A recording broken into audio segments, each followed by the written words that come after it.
Welcome to day 2 of the St. Louis Regional Freightways virtual Freight Week STL 2022. I'm Mary Laney, the Executive Vice President of Bi-State Development, which includes the St. Louis Regional Freightway as one of its enterprises. Freight Week STL is being held in partnership with the Inland Marine Expo hosted in downtown St. Louis. Freight Week STL kicked off yesterday with Innovation Day, during which we featured some of the emerging technologies that have the potential to dramatically change the movement of freight in the years to come.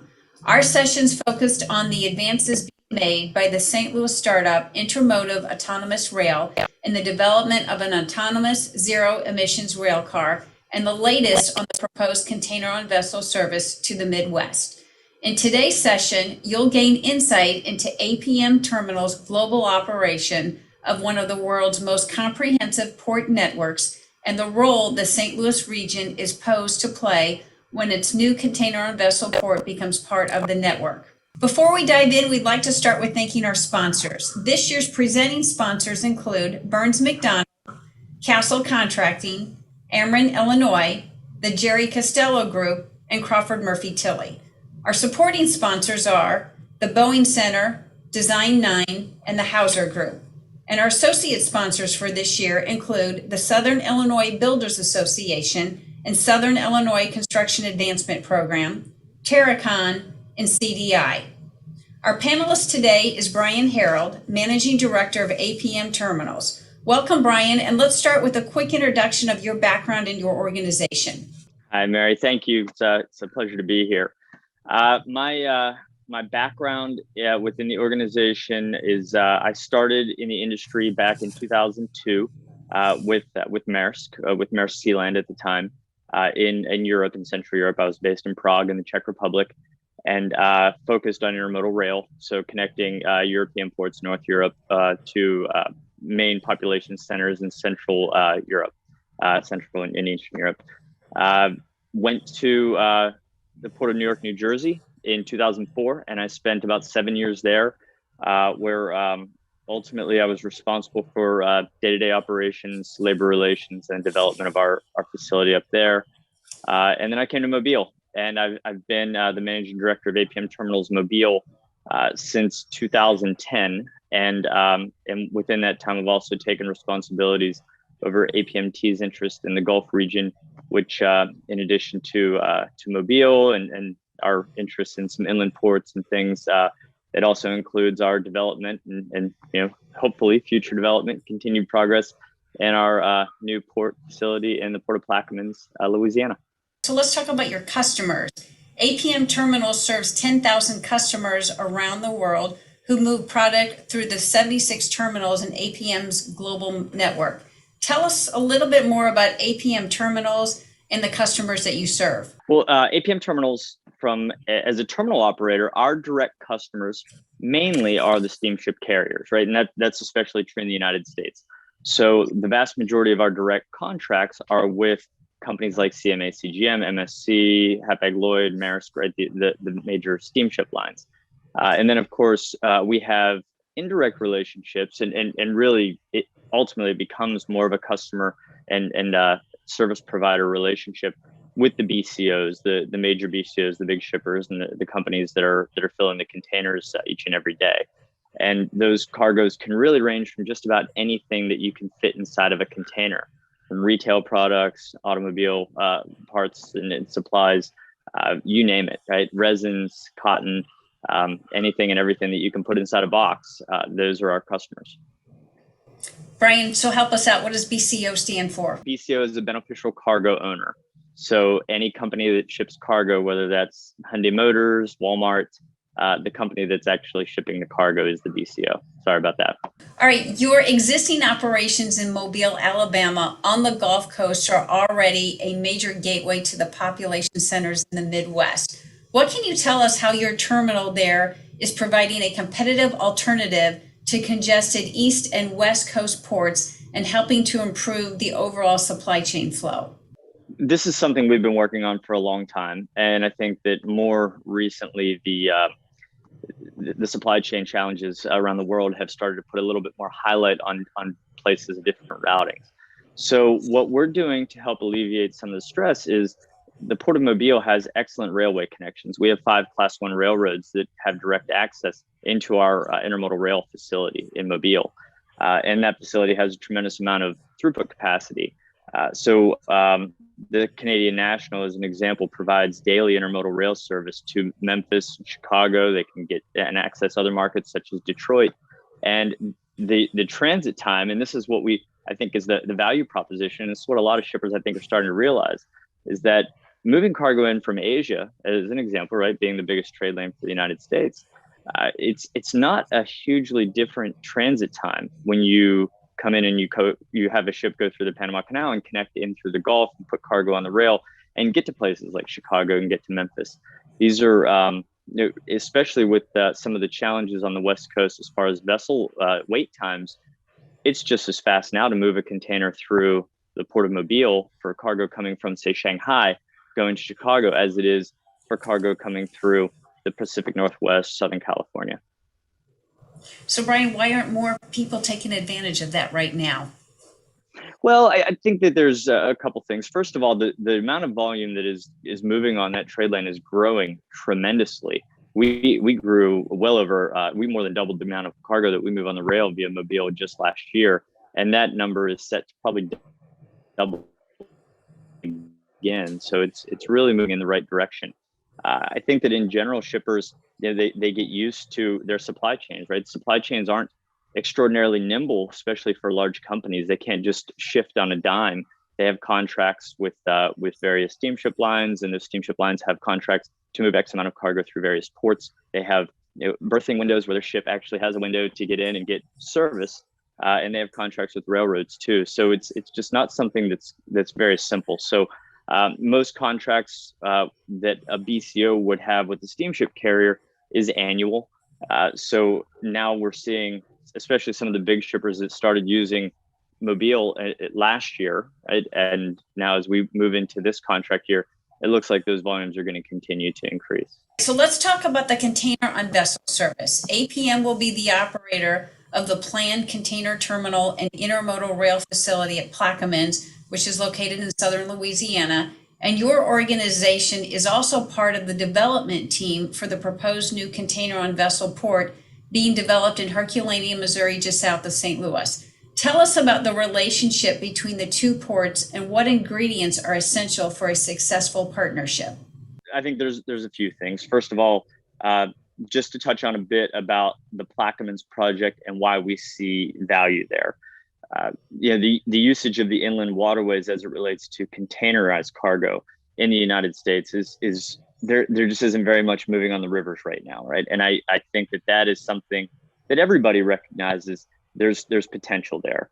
When you look at Europe overall and how much containerized cargo they're moving on river-going vessels, it's pretty significant. It's a pretty significant amount of their cargo.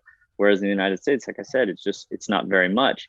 There are barge services right now that connect, say, New Orleans to Memphis, and a lot of those cargoes that are moving. Not a lot of import, but empty repositioning is definitely happening. But this solution that is being proposed is there's a few things about it that make it more competitive. First and foremost, it's a faster transit.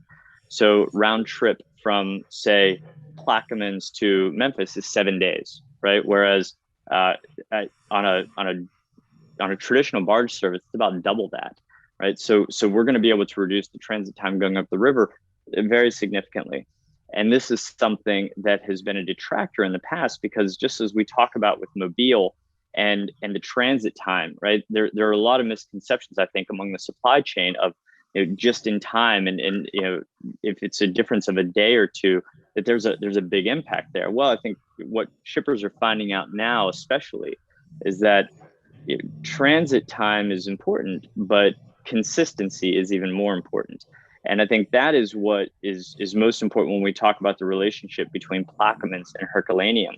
Is in Plaquemines, we're going to have to service these vessels as they arrive, right, and keep them on schedule. And Herculaneum, that needs to be the case as well.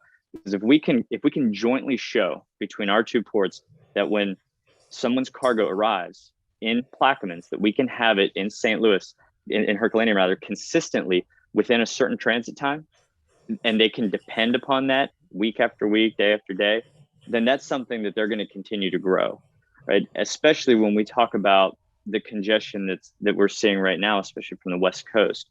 There's only so much capacity that the railroads can handle, and we're seeing that being challenged right now based on demand. And that's something that I think what shippers are realizing is the consistency is just not there. And when that consistency is not there, they don't have much.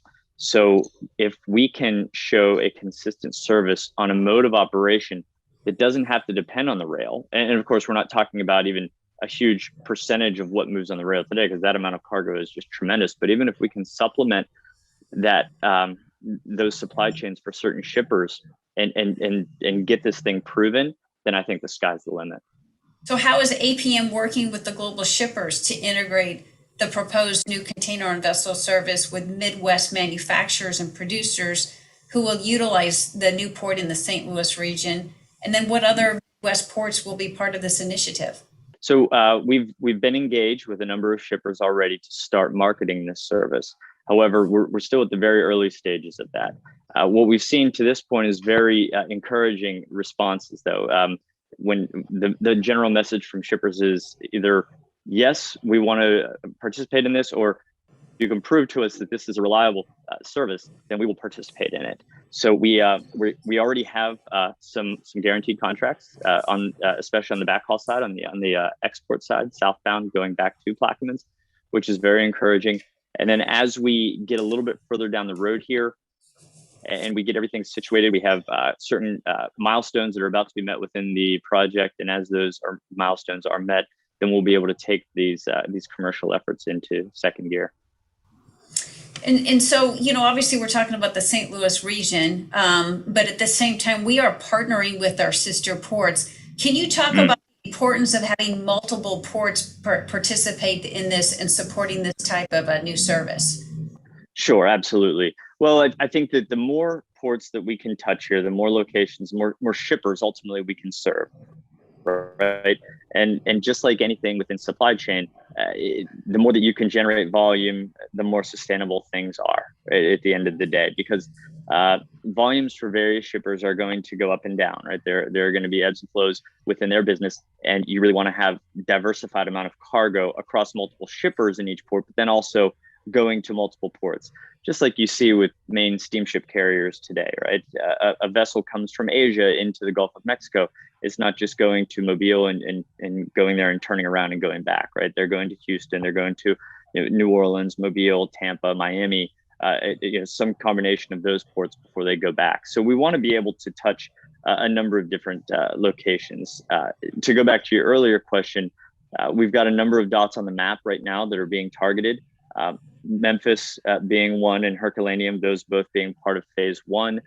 We're looking very closely at Western Arkansas with our partners, as well as then within Missouri, as you're well aware, Kansas City, Jefferson City, and points in between. And then ultimately, we want to have this service get all the way up into the Chicago area. Okay, after 10 years of beating the drum about the viability of the Gulf Coast as a gateway from Asia to the United States, you finally feel the message is getting through, and you have a proven track record with your operations in Mobile, which are growing 20 to 25% a year. What types of investments are you making to support growth there and at your other terminals? Yeah, so there's a few things here. First, I would go back to the investments that we made in Mobile to try to get to that point, right? Because this is something that you really, it's important when you're building a port. You don't want to build too much. I mean, capacity is everything, but you also don't want to have overcapacity, because that can just be such a huge problem. In Mobile, we have gone through 2 phases of expansion since we opened in 2008, and we're getting ready to do another one now. So our first expansion started in 2015 and was finished in 2017, which was a $50 million expansion to add 150,000 TEU of throughput capacity and 2 additional cranes. Phase 3 then started right on the heels of that, started in 2017. It finished in 2020, which was an additional 150,000 TEU in capacity and extension of our linear dock to handle bigger vessels. And now we're getting ready to announce our phase 4 expansion with our partners within the Alabama State Port Authority, which is upwards of $100 million investment. And this is going to grow our throughput capacity by upwards of 300,000 TEU and also add 2 more cranes. The only other thing I would add to that is the it's one thing to invest in the facility, right? But you also have to invest in the water and the depth of the water. The importance of the Gulf is key, right? It's a third coast for our country to support our supply chain, and we're seeing that is more than ever. It's so important that be a viable gateway for these vessels, and these vessels are getting bigger and bigger. So the Port of Mobile is dredging right now to go from 45 feet to 50 feet, which will allow for these even bigger vessels to come in and be fully laden when they do come in, which is an important key aspect about the Port of Plaquemines, because we really need multiple ports within the Gulf to be able to support bigger vessels. And the Port of Mobile will be there when we get to 50 feet of water. The Port of Houston is widening their ship channel to allow for bigger vessels. And the Port of New Orleans and that gateway in the Mississippi River is dredged to 50 feet. So Plaquemines will be able to support that. Most importantly, without any bridges for vessels to get under, which right now the Port of New Orleans is restricted by a bridge. So we will have 3 ports on the Gulf of Mexico that could support well north of 8,000 TEU vessels, north of 10,000 TEU vessels. So that's those investments are key, and they're going to be more important than ever if we want to continue to make the Gulf a viable gateway into the Midwest. Okay, so we got infrastructure covered. Now let's talk about workforce. What workforce initiatives are you engaged to help ensure you have access to the workers needed to sustain that growth? So when it comes to workforce in a major port like this, especially with the types of cargo that we're talking about, we as APM Terminals, just like other major terminal operators and the steamship carriers, we all work with our partners within the International Longshoremen's Association. So those folks within the union, this is what they do. They're very, very good at what they do. Sometimes unions get a bad reputation for certain things within the ports, but I can say that what they do and do very, very well is provide labor. They take that very, very seriously. So the workforce side of Mobile has been great. As the terminal has grown, the unions have continued to grow their workforces, and that's been good.